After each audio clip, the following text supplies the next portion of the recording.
بسم الله تليا ciidanka dhulka xoogga dalka Soomaaliyeed taliya ciidanka cirka taliyaasha qaybaha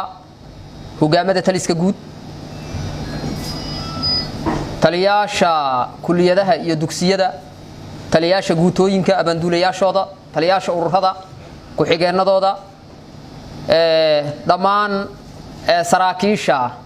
qiimaha badan halkan ku sugan assalaamu alaykum wa rahmatullahi wa barakatuh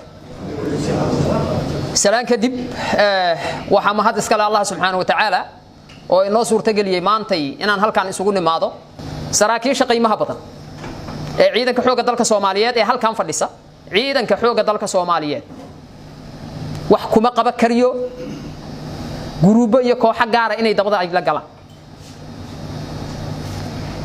أركتيا جارة إن أي راعان وحكومة قبل كران عيدا كحوجة دلك سوماليات يجود هن عيدا مدقلب كسيك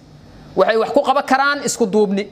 waxay wax ku qaban karaan isku xirnaan waxay wax ku qaban karaan iska warhayn waxay wax ku qaban karaan iswaraysi iyo in aanay ka leexan kaalinta xaq ku ah oo ay shalay u dhaarteen hadii ay timaad kala dhantaal aragtida ciidanka iyo awoodda ciidanka waxa imaanaya in aan gabno waajibka iyo mas'uuliyadda aan lahayn hadday timaado inaan gabno waajibka iyo mas'uuliyadda aan lahayna waxa imaanaya wixii aan ilaalinaynay in ay meesha ka baxaan hadii wixii aan ilaalinaynay ay meesha ka baxaanna waxa imaanaysa laba isku soo laabata inay san dhicin taasna nolosha ka dambaysa ee ay salka ku haynayso xog ogaaleed u tiin waana soo aragnay waxaan rabaa marka anigoo taliyaha ciidanka dhulka iyo adinkaba dhamaantiin ba idin day doona isxog waraysiga iyo wax aragti ah oo isdhaafsanaysan haday jiraan iyo hogaamada taliska guud in ciidanka xoogga dalka Soomaaliyeed xubin kasta oo kamida darajada uu doonyo halahaado fariisto fikiro fahmana kaalinta uu ku leeyahay dalkan iyo positionka uu ku leeyahay inuu ka istaagan ay waajib muqaddis ku tahay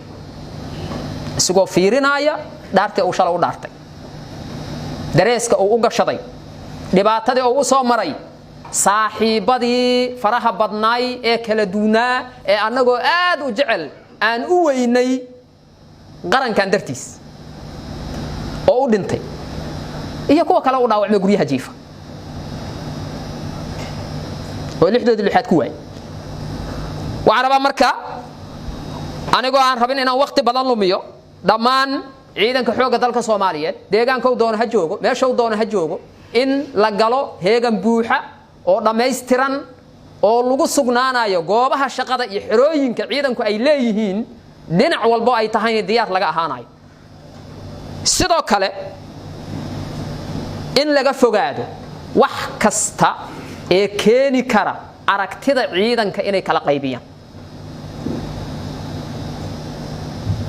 awoodda ciidanka inay kala qaybiyaan kalsoonidii ciidanka bulshadu ay ku qabi lahaayeen inay lumiyaan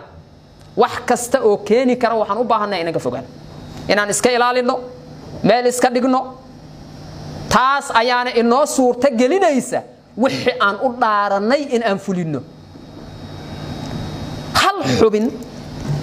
ee halkan dadka fadhiya ama qof kale mid kale oo meel kale jiro aan fadhin hadduu ka leexdo wadadii ay ahayd inuu maro wuxuu sababayaa mid kalena inuu ka leexdo asaguna inuu wadadii maro wuxuu sababayaa mid kale inuu maro waxay noqonaysaa marka xanuun ka bilowda fartaada laakiin ku faafa dhamaan jirka aad leedahay ku faafay noqonaysaa aakhirkana sababa meeshaad ku dhima lahayd ama meeshaan ku dhima lahayd waxaan rabaa marka saraakiisha qiimaha badan ee halkan fadhiya inaan ilaalino wixii aan shalay u dhaaranay inaan ilaalino wadajirka ummadeena inaan ilaalino kalsoonida bulshadeena nagu qabaan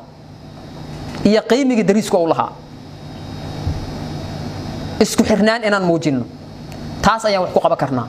taliya jira taliya xigeenaa jira taliya ciidan dhulaa jira taliya ku xigeen ciidan dhulaa jira taliya ciidan ciraa jira taliya ciidan badaa jira taliya qaybiyaa jira taliya guutayaal hogaamo dhamaan dadkaas oo dhan laakiin ogaada qof kaligii gaar wuxuu qaban kara ma jiriya يا مسؤوليتي aan dhamaanteen shala u dhaaranay